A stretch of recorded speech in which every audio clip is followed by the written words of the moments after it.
오디오북 꿀비 소리 책방 기억 속의 들꽃 윤흥길. 윤흥길 작가님은 1942년 전북 정읍에서 태어나 원광대 국문과를 졸업했습니다. 1968년 한국일보 신춘문예에 단편소설 회색면류관의 계절이 당선되어 등단됐습니다.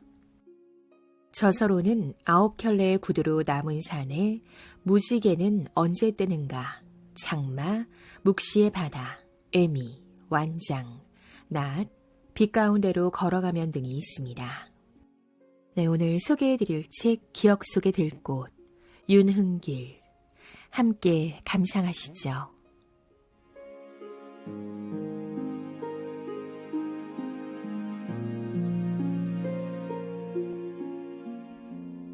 기억 속의 들꽃. 한때거리에 피난민들이 머물다 떠난 자리에 소녀는 마치 처치하기 곤란한 짐짝처럼 되똑하니 남겨져 있었다. 정갈한 청소부가 어쩌다가 실수로 흘린 쓰레기 같기도 했다.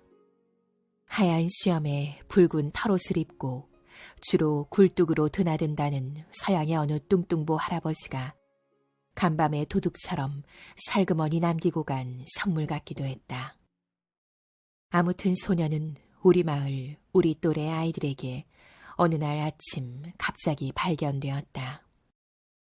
선물치고는 무척이나 지저분하고 망측스러웠다. 미처 세수도 하지 못한 때꼽재기. 우리들 눈에 비친 그의 모습은 거의 거지나 다름없을 정도였다. 우리들 역시 그다지 깨끗한 편이 못 되는데도 그랬다. 먼저 쫓기는 사람들의 무리가 드문드문 마을에 나타나기 시작했다. 그리고 곧이어 포성이 울렸다. 돌산을 뚫으라고 멀리서 터트리는 남포의 소리처럼 은은한 포성이 울릴 때마다 집안의 기둥이나 석가래가 울고 흙벽이 떨었다. 포성과 포성의 사이사이를 뚫고 피난민의 행렬이 줄지어 밀어닥쳤고 마을에서 잠시 머물며 노독을 푸는 동안에 그들은 옷가지나 금부치 따위 물건을 식량하고 바꾸었다. 바꿀 만한 물건이 없는 사람들은 동냥을 하거나 훔치기도 했다. 그러다가 전보다 더 많은 사람들이 꽁무니에 포성을 매단 채 새롭게 밀어닥치면 먼저 왔던 사람들은 들어올 당시와 마찬가지로 몇 가지 살림살이를 이고시고 다시 호련히 길을 떠났다. 어느 마을이나 다 사정이 비슷했지만 특히 우리 마을로 유난히 피난민들이 많이 몰리는 것은 만경강 다리 때문이었다. 북쪽에서 다리를 건너 남쪽으로 내려오다 보면 자연 우리 마을을 통과하도록 되어 있었다. 우리가 알기로는 세상에서 제일 긴 그 다리가 폭격에 의해 아깝게 끊어진 뒤에도 피난민들은 거룻배를 이용하여 계속 내려왔다. 인민군한테 앞지름을 당할 때까지 피난민들의 발길은 그치지 않았다. 어른들은 피난민을 별로 달가워하지 않았다. 난생 처음 들어보는 별의별 이상한 사투리를 쓰는 그들이 사랑방이나 헛간이나 혹은 마을 정자에서 묵고 떠나고 나면 을의 집안에서 없어지는 물건이 생긴다는 것이었다. 굶주린 어린애를 앞세워 식량을 애원하는 그들 때문에 어른들은 골머리를 앓곤 했다. 언제 끝날 줄 모르는 전쟁 때문에 뒤줄 속에 쌀바가지를 넣었다 꺼내는 어머니의 인심이 날로 얄팍해져 갔다. 그러나 우리 어린애들은 전혀 달랐다. 어른들 마음과는 아무 상관없이 누나와 나는 피난민들을 마냥 부러워하고 있었다. 세상의 저쪽 끝에서 와서 다른 저쪽 끝까지 가려는 사람들 같았다. 무거운 짐을 들고 불편한 몸을 이끌며 길을 떠나는 그들의 모습이 오히려 우리들 눈에는 새 깃털만큼이나 가벼워 보였다.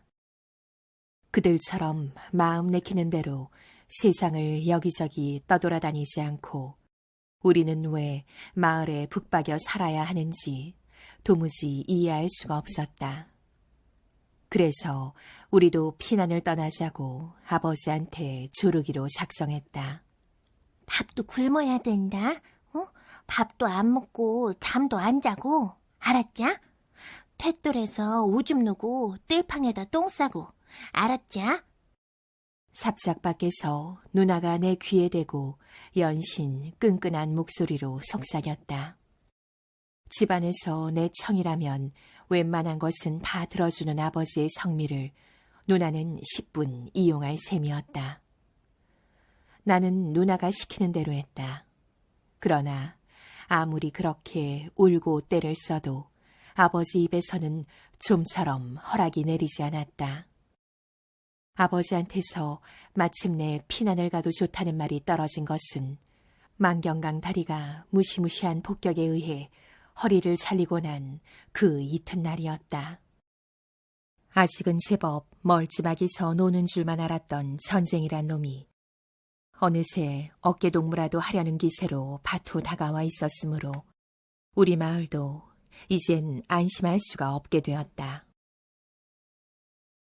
그래서 아버지는 할머니 편에 우리 오누이를 묶어 마을에서 30여리 떨어진 고모네 집에 잠시 피난시킬 작정이었다. 아버지하고 어머니는 마을에 남아 집을 지키기로 이야기가 되었다. 간단한 옷보따리를 챙겨 누나와 나는 할머니의 손을 잡고 피난길을 떠났다. 그토록 바라고 바라던 피난인지라 누나와 나는 원족, 소풍이라도 떠나는 즐거운 기분이었다. 한 길엔 한여름 햇볕만이 쨍쨍할 뿐 강아지 새끼 한 마리 얼씬하지 않았다. 솔개 한 마리가 멀리 보이는 길가 공동묘지 위에 높이 떠 마치 하늘에다 못으로 고정시켜 놓은 박쥐의 표본인 양 오랫동안 꼼짝도 하지 않았다. 다 늦게 피난을 떠난 사람은 아무도 없었다.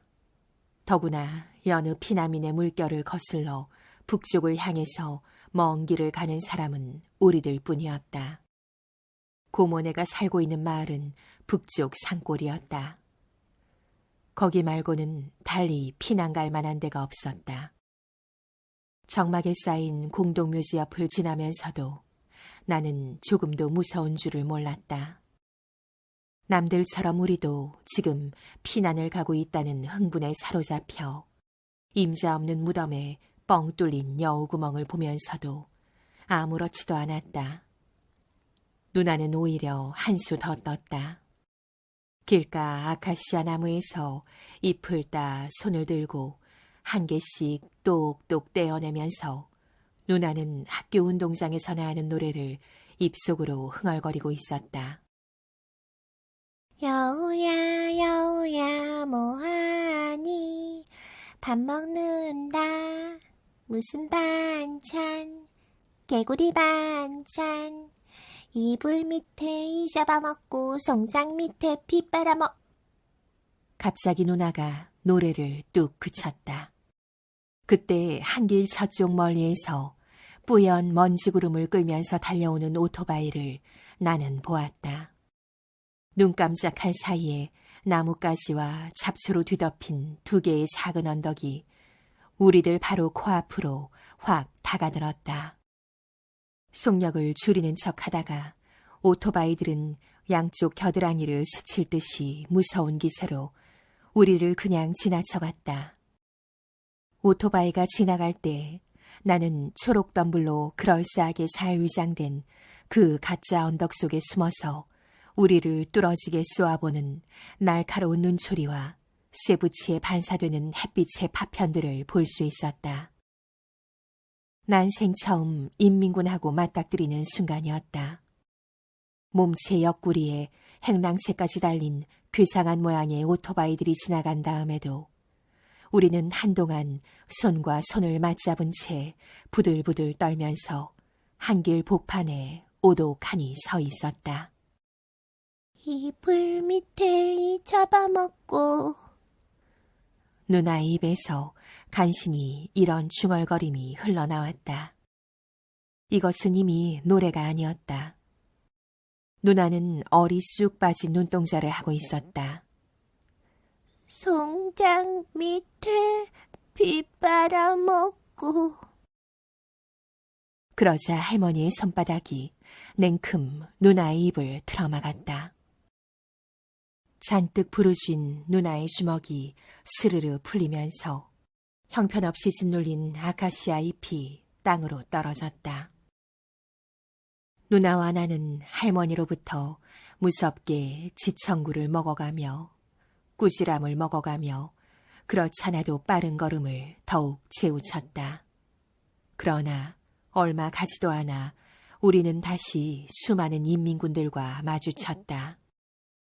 그들은 두 줄로 서서 양쪽 길가로 내려오고 우리는 그 사이를 뚫고 도무지 떨어지지 않는 다리를 간신히 움직여 복판을 걸어갔다. 참으로 어처구니 없는 피난길이었다. 북쪽을 향해서 피난을 가는 우리를 인민군들은 아무도 시비하지 않았다. 그들은 그저 까맣게 그을린 얼굴을 들어 퀭한 눈으로 우리를 흘깃흘깃 곁눈질하면서 말없이 행군해 가고 있었다. 아이고, 죽어도 더는 못 가겠다. 해 넘기 전에 어서 집으로 돌아가자. 인민군의 굴속을 겨우 빠져나왔을 때 할머니가 말했다. 우리는 한 길을 피해서 논두렁과 밭고랑을 멀리 돌아 깜깜해진 뒤에야 가까스로 마을에 닿을 수 있었다. 내가 소녀를 맨 처음 발견한 것은 한나절로 끝나버린 그 우스꽝스런 피난길에서 돌아온 바로 그 이튿날이었다. 아침이었다. 마을엔 벌써 낯선 깃발이 펄럭이고 있었다. 마을 사람들이 제 너머 학교를 향해 몰려가고 있었다. 나는 삽작을 젖히고 골목길로 나섰다. 예. 생판 모르는 녀석이 간드러진 소리로 나를 부르고 있었다. 주제꼴은 꾀제제해도 곱살스런 얼굴에 꼭 계집애처럼 생긴 녀석이었다. 우선 생김새에서 풍기는 어딘지 모르게 도시 아이다운 냄새가 나를 당황하도록 만들었다. 더구나 사람을 부르는 방식부터가 우리하고는 딴판이었다. 그처럼 교과서에서나 보던 서울 말씨로 나를 부르는 아이는 아직껏 마을에 한 명도 없었던 것이다. 왜 놀래니? 내가 무서워 보이니? 조금도 무섭지 않았다. 다만 약간 얼떨떨한 기분일 뿐이었다. 피난민들이 줄을 잇는 동안 갖가지 귀에선 말씨들을 들어왔었으나 녀석처럼 그렇게 착 감기는 목소리에 겁없는 눈짓을 던지는 아이는 처음이었다. 녀석은 토박이 아이들이 피난민 아이들한테 부리는 텃세가 조금도 두렵지 않은 모양이었다. 너희 엄마 집에 계시지? 내가 잠시 허물거리는 사이에 녀석은 계속해서 계집애 같이 앵앵거리면서 앞으로 다가왔다. 나는 얼김에 고개를 끄덕였다. 어쩌녁부터 굶었더니 배고파 죽겠다. 엄마한테 가서 밥 좀 달래자. 오히려 녀석이 앞장을 서고 내가 그 뒤를 따랐다. 나는 녀석의 바지 주머니가 불룩한 것을 보았다. 걸음을 옮길 적마다 불룩한 주머니가 연방 덜렁거리고 있었다. 틀림없이 간밤에 누구네 밭에서 서리를 한 설익은 참외 아니면 감자가 그 속에 들어있을 것이었다. 엄니! 엄니! 마당에 들어서면서 어머니를 거푸 불렀다. 부엌에서 기명을 부시던 어머니가 무심코 마당을 내다보다가 내 등 뒤에서 쏙 볼가져 나오는 녀석을 발견하고는 대번에 즐겁산망을 했다. 아줌마, 안녕하세요. 녀석은 천연스럽게 인사를 챙겼다. 아니, 요 작것이? 어머니가 소매뿌리를 거두며 단숨에 마당으로 내달아 나왔다. 참외 설이나 하고 다니는 피난민 아이한테 어머니가 이제 곧 본때 있게 손찌검을 하려나 보다고 나는 지레 짐작을 했다. 그런데 웬걸. 어머니는 녀석 대신 내 귀를 잡아 끌고는 뒤란으로 향하는 것이었다. 으이그, 요 웬수야. 지발로 들어와도 땡금 쫓아내야 할 놈을 어쩌자고, 어쩌자고. 어머니는 내 머리통에 대고 거듭 군밤을 쥐어박았다. 도대체 어떻게 된 영문인지 전혀 깜깜이라서 울음보를 터뜨릴 수도 없는 노릇이었다. 네가 상객으로 모셔왔으니께 네가 먹여 살리거라. 어머니는 다시 군밤을 먹이려다 뒤란까지 따라온 서울 아이를 발견하고는 갑자기 손을 거두었다. 아침상 벌써 다 치웠다. 다른 집에나 가봐라. 어머니는 얼음처럼 차갑게 말했다. 사내 새끼가 떡 찌진맨 키로 야들야들하게 생긴 것이 영락없이 물반득이구만.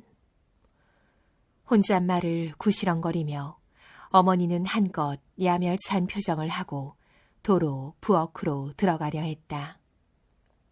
아줌마. 이때 녀석이 또 예의 그 계집애처럼 간드러진 소리로 어머니를 불러 세웠다. 다른 집에나 가보라니께.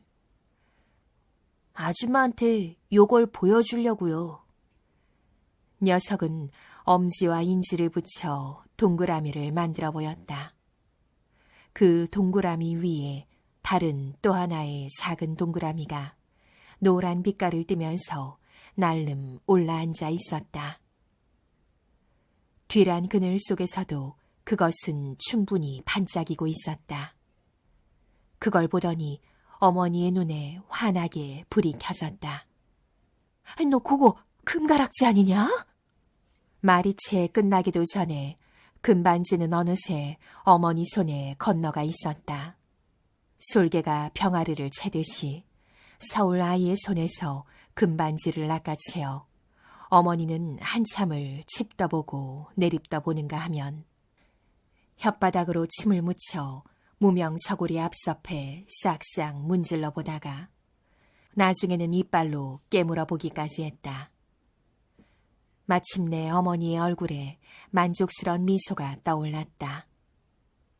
옷고름에 실밥을 뜯어 그 속에 얼른 금반지를 넣고 웅숭 깊은 저 밑바닥까지 확실히 닿도록 두어 번 흔들고 나서 어머니는 서울 아이한테 물었다. 놀랍게도 어머니의 목소리는 서울 아이의 그것보다 훨씬 더 간드러지게 들렸다. 아가, 너 요런 곳 어디서 났냐? 땅바닥에서 주웠어요. 숙부네가 떠난 다음에 그 자리에 가봤더니 글쎄 요게 떨어져 있잖아요. 녀석이 이젠 아주 의기양양한 태도로 당당하게 대답했다. 그 말을 어머니는 별로 귀담아 듣는 기색이 아니었다. 어머니는 연신 싱글벙글 웃어가며 녀석의 잔등을 요란스레 토닥거리고 쓰다듬어주는 것이었다. 아가, 요단번에 또 요런 거 생기거들랑 다른 누구 말고 꼭 이 아줌니한테 가져와야 된다. 알았냐? 네, 꼭 그렇게 하겠어요. 다음에 다시 금반지를 줍기로 무슨 예정이라도 되어 있는 듯이 녀석의 입에서는 대답이 무척 시원스럽게 나왔다. 어서 방 안으로 들어가자. 에구, 애린 것이 천리 타관서 부모 잃고 식구 놓치고 얼마나 배고프고 속이 짰겄냐. 이런 곡절 끝에 명선이는 우리 집에서 살게 되었다. 마지막으로 마을에 남게 된 유일한 피난민이었다. 인민군한테 발뒤꿈치를 밟혀가며 피난을 내려왔던 명선네 친척들은 역시 인민군보다 한 걸음 앞서 부랴 사랴 우리 마을을 떠나면서 명선이를 버리고 갔다. 그래서 명선이는 피난민 일가가 묵다가 떠난 자리에서 동네 사람들에 의해 하나의 골치 아픈 뒤퉁거리로 발견되었다. 누나하고 내가 할머니를 따라 피난을 떠나던 바로 그날 아침의 일이었다. 명선이는 누나나 나하고 같은 방을 쓰기를 바라는 눈치였다. 그러나 어머니는 먼 촌 일가로 어린 나이에 우리 집에 와서 말만한 처녀가 되기까지 부엌대기 노릇하는 정림이한테 명선이를 내맡겨버렸다. 당분간 집안에서 머슴처럼 부리면서 제 밥값이나 하도록 하자고 어머니와 아버지가 공론하는 소리를 나는 밤중에 얼핏 들을 수 있었다. 애당초 명선이를 머슴으로 부리려던 어른들의 생각은 크게 잘못이었다. 세상의 어떤 끈으로도 그 애를 한 곳에 얌전히 붙들어 둘 수 없음이 이내 밝혀졌다. 쇠 여물로 쓸 꼴이라도 베어오라고 낫과 망태기를 쥐어주면 그걸 그 애는 아무데나 내버리고 누나와 내 뒤를 길을 쓰고 쫓아오곤 했다. 한 번도 해보지 않은 일이라서 죽어도 못하겠다는 것이었다. 그 애가 자신 있게 할 수 있는 일이란 그저 먹고 노는 것뿐이었다. 흔히 닭들이 그러듯이 혹은 개들이 그러듯이 동네 아이들의 텃세가 갈수록 우심해져서 아무도 명선이를 패거리에 넣어주려 하지 않았다. 어느 날 명선이는 유독 가탈스럽게 구는 어떤 아이하고 대판거리로 싸움을 했다. 싸움을 하는데 역시 생긴 모양에 어울리게 상대방의 얼굴을 손톱으로 핥히고 머리끄덩이를 잡는 바람에 우리 또래 사이에서 크나큰 웃음거리가 되었다. 서울 아이들은 싸움도 가시네처럼 간사스럽게 하는 모양이었다. 상대방이 딴죽을 걸어 넘어뜨리고 위에서 덮쳐 누르고 한창 열세에 몰려 맥을 못 추던 명선이가 벼랑간 날라리 소리 비슷한 괴상한 비명과 함께 엄청난 기운으로 상대방의 몸뚱이를 벌렁 떠둥긋뜨려 버렸다. 첫 번째 싸움에서 명선이는 승리자가 되었다. 그리고 그 후로 계속된 두 번째, 세 번째 싸움에서도 을에 상대방의 밑에 깔렸다가 무서운 힘으로 떨치고 일어나서는 승리를 했다. 어느 날 명선이는 부모가 죽던 순간을 나에게 이야기했다. 피난길에서 공습을 만나 가까운 곳에 폭탄이 떨어졌는데 한참 정신을 잃었다가 깨어나 보니 어머니의 커다란 몸뚱이가 숨도 못 쉴 정도로 전신을 무겁게 덮어 누르고 있었더라는 것이었다. 그래서 마구 소리를 지르면서 엄마를 떠밀었단다. 난 그때 엄마가 죽은 줄도 몰랐어. 그리고 명선이는 숙부네가 저를 버리고 도망치던 때의 이야기를 들려주었다. 실은 말이지, 숙부네가 날 몰래 내버리고 도망친 게 아니라 내가 숙부한테서 도망친 거야. 숙부는 기회만 있으면 날 죽이려고 그랬거든. 숙부가 널 죽이려 한 이유가 뭐냐는 내 질문에 그 애는 무심코 대답하려다 말고 갑자기 입을 꾹 다물더니만 언제까지고 나를 경계하는 눈으로 잔뜩 노려보고 있었다. 같은 방을 쓰는 정림이가 어머니한테 불평을 늘어놓기 시작했다.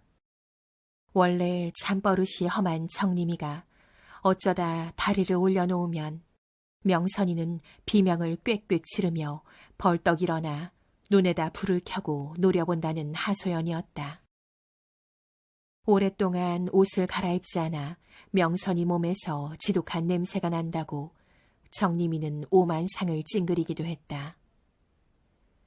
갈아입을 여벌의 옷이 없는 줄 번연히 알면서도 정림이가 그처럼 사사건건 트집을 잡는 까닭은 나이 때문에 내외를 시작한 탓이라고 어머니가 말했다. 머스매하고 어떻게 한 방을 쓰란 말이냐고 정림이는 처음부터 울상을 지었던 것이다. 가슴이 얼른 알아보게 봉긋 솟고 엉덩이가 제법 펑퍼짐해서 정림이는 이제 처녀 티가 완연해져 있었다. 오래지 않아 명선이를 머슴으로 부리려던 속셈을 어머니는 깨끗이 포기했다. 괜히 말썽이나 부리고 펀둥펀둥 놀면서 삼시세끼 밥이나 축내는 그 뒤퉁거리를 어떻게 하면 내쫓을 수 있을까 하고 궁리하는 게 어머니의 일과였다. 아버지 앞에서 어머니는 그동안 먹여주고 세워준 값과 금반지 한 개의 값어치를 면밀히 따지기 시작했다. 천지신명을 두고 하는 말이지만 가언티 죄로 가지 않을 만침 헌다고 했구만요. 하기자 날릴 때 금가락지 한 동증은 똥가락지요. 금 먹고 금똥 싼다면 혹 몰라도 이 쌀털이 금쪽보다 귀한 세상인데. 그러니 전혀로 작것을 어쩌지요? 밥을 굶겨봐. 지가 배고프고 허기지면 더 있으라도 지발로 나가겠지. 원언이 갸가 나가겠소. 물반드기 마냥 빤들거림시나 무슨 수를 써서라도 절대 안 굶을 아요. 어머니의 판단이 전적으로 옳았다. 끼니 때만 되면 누나를 딱 부릅뜨고 부엌 사정을 낱낱이 감시하다가 염치불구하고 밥상머리를 안 떠나는 명선이를 두고 우리는 차마 밥덩이를 목구멍으로 넘길 수가 없었다. 갈수록 밥 얻어먹는 서름이 심해지자 하루는 또 명선이가 금반지 하나를 슬그머니 내밀어 왔다. 먼저 번 것보다 약간 굵어 보였다. 찬찬히 살피고 나더니 어머니는 한돈하고도 반짜리라고 조심스럽게 감정을 내렸다. 길에서 주웠다니까요. 어머니의 다그침에 명선이는 천연스럽게 대꾸했다. 거참 요상도하다. 다른 사람은 눈을 까뒤집어도 안 베는 노다지가 어째 네 눈에만 유독이 들어온다냐? 그러나 어머니는 명선이가 짓거리는 말을 하나도 믿으려 하지 않았다. 명선이가 처음 금반지를 주워왔을 때처럼 흥분하거나 즐거워하는 기색도 아니었다. 명선이의 얼굴을 유심히 들여다보는 어머니의 눈엔 크고 작은 의심들이 호박처럼 올망졸망 매달려 있었다. 그날 밤에 아버지는 명선이를 안방으로 불러 아랫목에 앉혀놓고 밤늦도록 타일러도 보고 으름장도 놓아보았다. 하지만 명선이의 대답은 한결같았다. 거짓말이 아니라고요. 참말이라고요. 길에서 놀다가. 너 이놈, 바른 대로 되지 못할까? 아버지의 호통소리에 명선이는 비죽비죽 울기 시작했다. 우는 명선이를 아버지는 또 부드러운 말로 달래기 시작했다. 말은 아니었어도 너를 친자식 진배 없이 생각해왔다. 너같이 어린 것이 그런 물건 갖고 있으면은 덜 좋은 법이다. 이 아저씨가 잘 맡아놨다가 후제 크면 줄 텐께 어디다 숨겼는지 바른 대로 대거라. 아무리 달래고 타일러도 소용이 없자 아버지는 마침내 화를 버럭 내면서 명선이의 몸뚱이를 뒤지려 했다. 아버지의 손이 옷에 닿기 전에 명선이는 미꾸라지같이 안방을 빠져나가 자취를 감추어버렸다. 그리고 그날 밤 끝내 우리 집에 돌아오지 않았다. 틀림없다. 몇 개나 되는지는 몰라도 더 있을 게다. 어디다 감췄는지 네가 살살 알아봐라. 혼자서 어딜 가거든 눈치 안 채게 따라가 봐라. 입맛을 쩝쩝 다시던 아버지는 나한테 이렇게 분부했다. 옷 속에다 누볐는지도 모른다. 어머니가 옆에서 거들었다. 어머니 역시 아버지 못지않게 아쉬운 표정이었다. 아버지의 이마에서는 땀방울이 찌걱찌걱 배어나오고 있었다. 아버지는 벌겋게 충혈된 눈을 등잔 불빛에 번들번들 빛내면서 숨을 씩씩거렸다. 꼭 무슨 일을 저지르고야 말 것만 같은 모습이었다. 그 이튿날 점심 무렵부터 명선이에 관한 소문이 마을에 파다하게 퍼졌다. 난리통에 혈혈단신이 된 서울 아이가 금반지를 많이 가지고 있다는 이야기였다.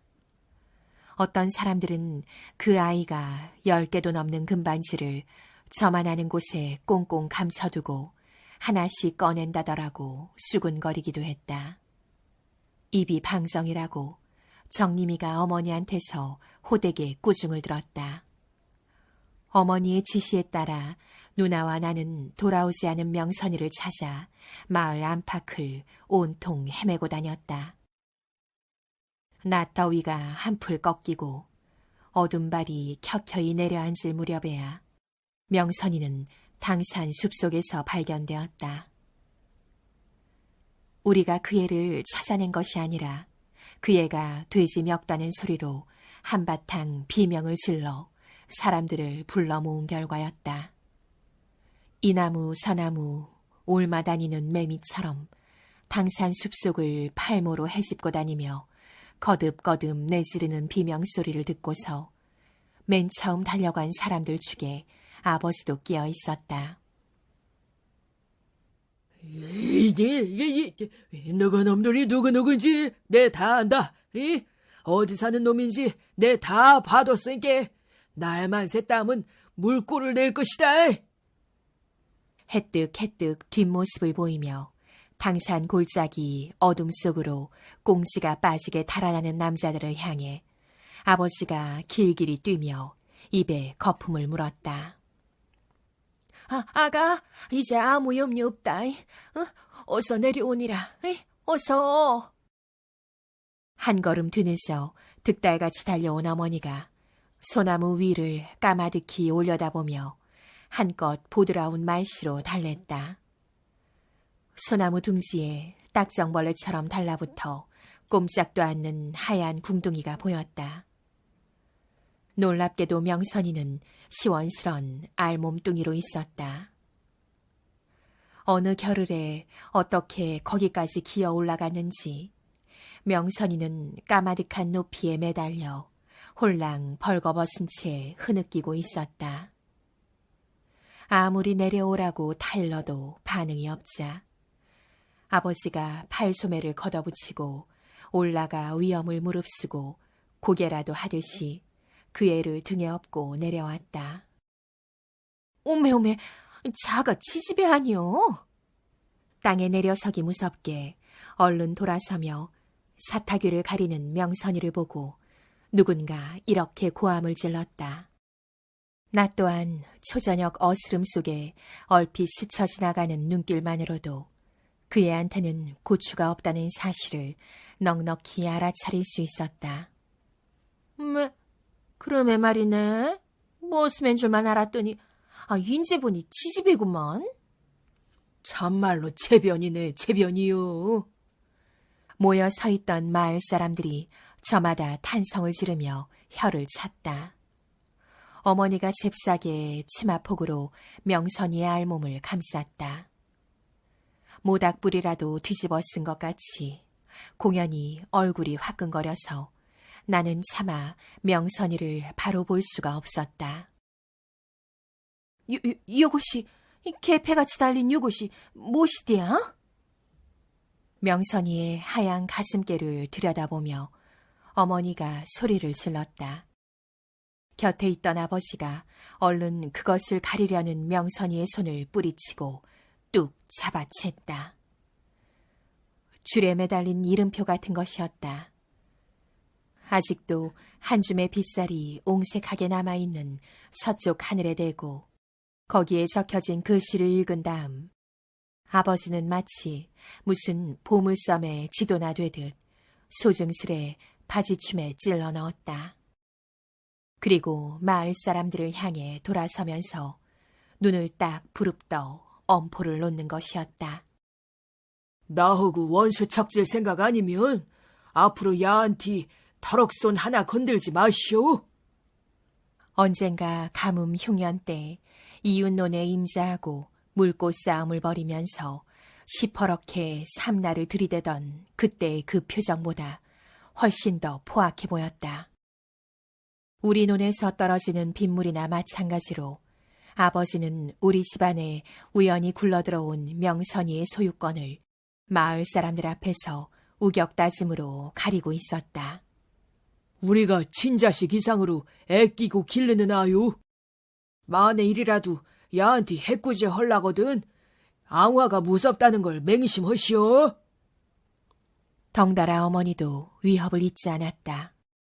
명선이가 입은 손해는 바로 우리 집안의 손해나 마찬가지라는 주장이었다. 물론 어머니는 명선이 때문에 생기는 이익이 곧바로 우리 이익이란 말은 입 밖에 비치지도 않았다. 사람들을 따돌리고 집안에 들어서자마자 어머니는 더 이상 참지를 못하고 아버지한테 다그쳤다. 계패에 무슨 사연이 적혔던가요? 걔네 부모가 쓴 편지요. 누구한테요? 누구긴 누구요? 나지. 오메? 그 사람들이 어떻게 알고 당신한테 편지를? 이런 딱한 사람 봤나? 걔를 맡아서 기를 사람한테 쓴 편지니께 받은 사람이 나지 누구겠소? 뭐라고 썼습디요? 자기네가 혹 난리바람에 무슨 일이라도 당하게 되면 무남동녀 혈육을 잘 부탁한다고. 저승에 가서도 그 은혜는 잊지 않겠다고.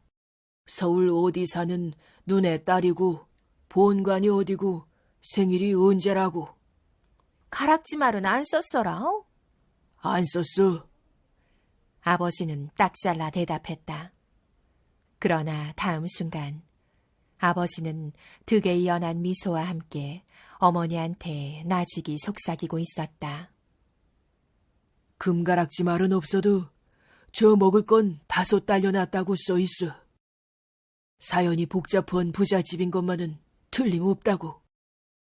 명선이를 달아나지 못하게 감시하는 새로운 임무가 나한테 주어졌다. 우리 식구 모두는 상전을 모시듯이 명선이에게 한결같이 친절했다.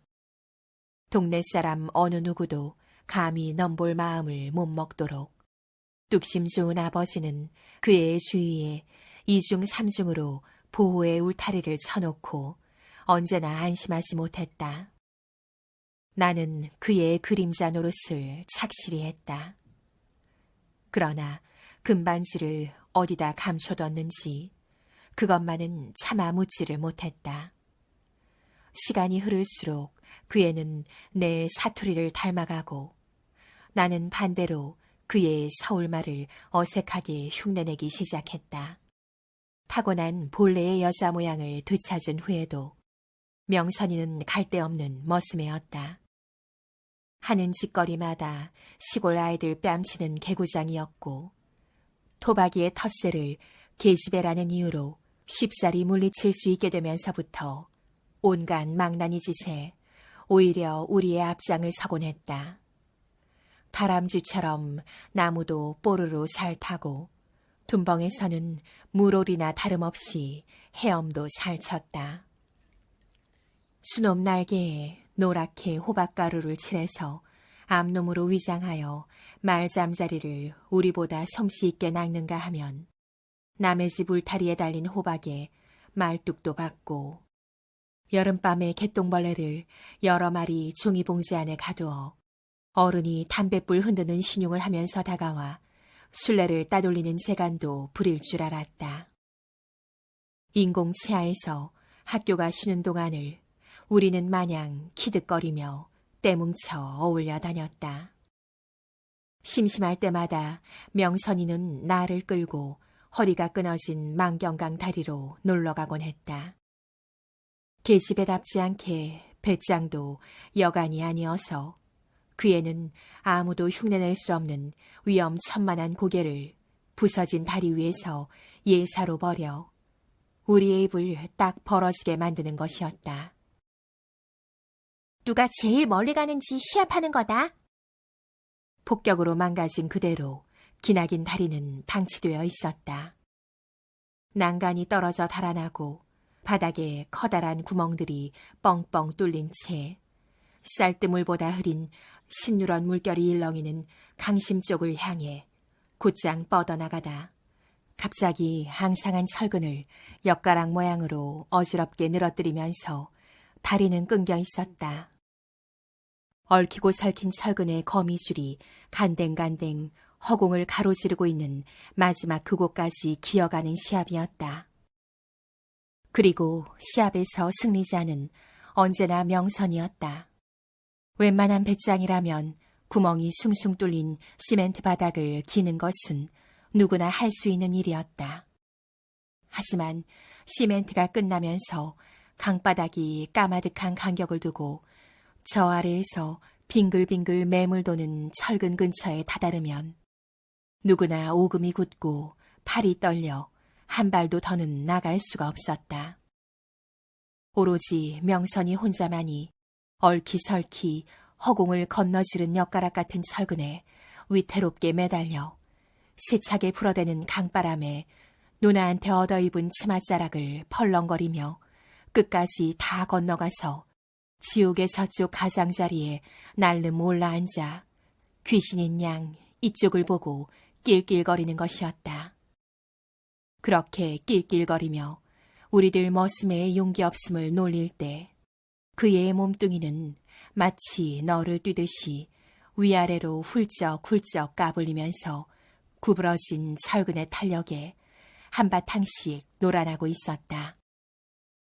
어느 날 나는 명선이하고 단둘이서만 다리에 간 일이 있었다. 그때도 그 애는 나한테 시합을 걸어왔다. 나는 남자로서의 위신을 걸고 명선이의 비아냥거림 앞에서 최선의 노력을 다해봤으나 결국 강바닥에 깔린 뽕나무 밭에 갑자기 거대한 팽이가 되어 어찔어찔 맴도는 걸 보고 뒤로 물러서지 않을 수 없었다. 이제 명선이한테서 겁쟁이라고 꼼짝없이 수모를 당할 차례였다. 야, 저게 무슨 꽃이지? 그런데 그 애는 놀림 대신 갑자기 뚱딴지 같은 소리를 질렀다.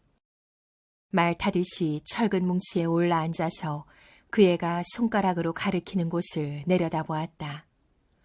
거대한 교각 바로 위, 무너져 내리다만 콘크리트 더미에 이전에 보이지 않던 꽃송이가 하나 피어 있었다. 바람을 타고 온 꽃씨 한 알이 교각 위에 두껍게 쌓인 먼지 속에 어느새 뿌리를 내린 모양이었다. 꽃 이름이 뭔지 아니? 난생 처음 보는 듯한 해바라기를 축소해 놓은 모양의 동전만한 들꽃이었다. 쥐바라순꽃. 나는 간신히 대답했다. 시골에서 볼 수 있는 거라면 명선이는 내가 뭐든지 다 알고 있다고 믿는 눈치였다. 쥐바라기 숭이란 이 세상엔 없는 꽃 이름이었다. 헝겊결에 어떻게 그런 이름을 지어낼 수 있었는지 나 자신 어리벙벙할 지경이었다. 쥐바라순꽃? 이름처럼 정말 이쁜 꽃이구나. 참 앙증맞게도 생겼다. 또 한바탕 위험한 고개 끝에 그 애는 기어코 그 쥐바라 순꽃을 꺾어 올려 손에 들고는 냄새를 맡아보다가 손바닥 사이에 넣어 대궁을 비벼서 양산처럼 팽글팽글 돌리다가 끝내는 머리에 꽂는 것이었다. 다시 이쪽으로 건너오려는데 이때 바람이 휙 불어 명선의 치맛자락이 훌렁 들리면서 머리에서 꽃이 떨어졌다. 나는 해바라기 모양의 그 작고 노란 쥐바라 순꽃 한 송이가 바람에 날려 신누런 흙탕물이 도도히 흐르는 강심을 향해 바람개비처럼 맴돌며 떨어져 내리는 모양을 아찔한 현기증으로 지켜보고 있었다. 우리가 명선이한테서 순순히 얻어낸 금반지는 두 번째 것으로 마지막이었다. 아버지와 어머니가 온갖 지혜를 짜내어 백방으로 숨겨둔 장소를 알아내려 안간 힘을 다해보았으나 금반지 근처에만 얘기가 닿아도 명선이는 입을 굳게 담은 채 침묵 속의 도리질로 완강히 버티곤 했다. 날이 가고 달이 갔다. 어느덧 초가을로 접어드는 날씨였다. 남쪽에서 쳐올라오는 국방군에 밀려 인민군이 북쪽으로 쫓겨가기 시작한다는 소문이 돌았다. 생각보다 전쟁이 일찍 끝나 남쪽으로 피난 갔던 명선네 숙부가 어느 날 불쑥 마을에 다시 나타날 경우를 생각하면서 어머니는 딱할 정도로 조바심을 치기 시작했다. 내가 벌써 귀뜸을 해줘서 어른들은 명선이가 숙부로부터 버림받은 게 아니라 스스로 도망쳤다는 사실을 이미 알고 있었다. 전쟁이 끝나기 전에 어떻게든 명선이의 입을 열게 하려고 아버지는 수단 방법을 안가릴 기세였다. 그날도 나는 명선이와 함께 부러진 다리에 가서 놀고 있었다. 예의 그 위험천만한 고개 장난을 명선이는 한창 즐기는 중이었다. 콘크리트 부위를 벗어나 그 애가 앙상한 철근을 타고 거미처럼 지옥의 가장귀를 향해 조마조마하게 건너갈 때였다.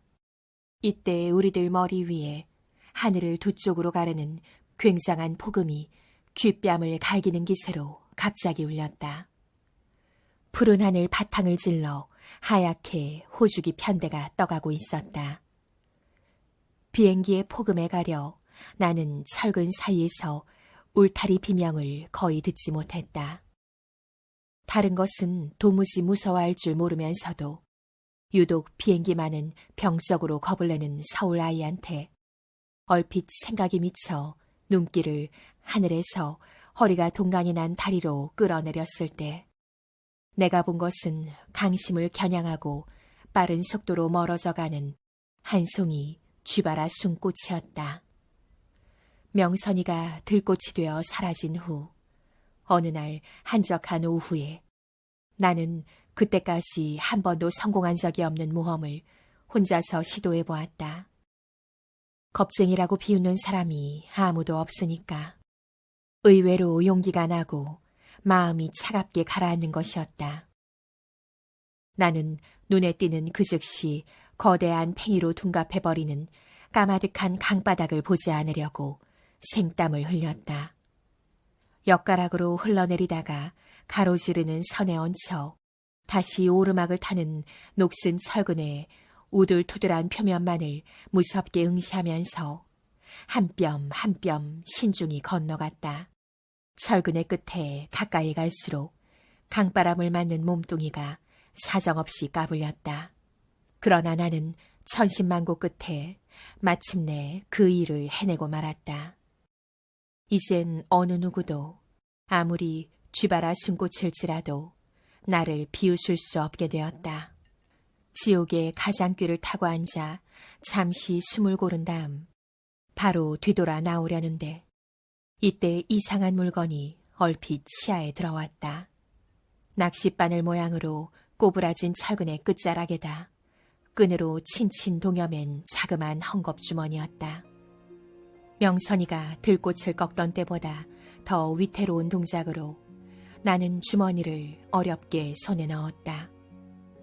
가슴을 잡쥐는 긴장 때문에 주머니를 열어보는 내 손이 무겁게 경풍을 일으키고 있었다. 그리고 그 주머니 속에서 말갛게 빛을 발하는 동그라미 몇 개를 보는 순간 나는 손에 든 물건을 송두리째 강물에 떨어뜨리고 말았다.